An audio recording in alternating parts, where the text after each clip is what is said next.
Strengthening Faith 121. I had a thought which I wanted to share. It is commonly understood that a person will receive in this world according to their efforts. For example, the student who does not study so hard might pass their exams, yet they will probably not obtain as much worldly success, like a good job, as the student who studied harder and therefore obtained a better grade.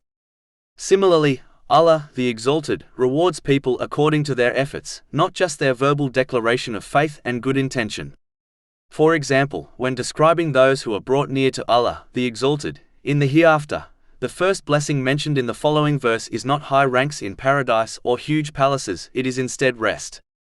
Chapter 56 Al-Waqi'ah, verses 88 to 89. And if he was of those brought near to Allah, then for him is rest and bounty and a garden of pleasure. Those who are brought near to Allah, the Exalted, are granted rest before anything else because they tired themselves in His obedience in this world.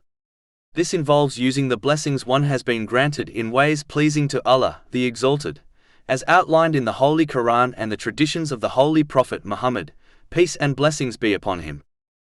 Therefore, just like one typically receives worldly success according to their efforts in this world, similarly, they will receive spiritual success in this world and in the next according to their efforts and intentions.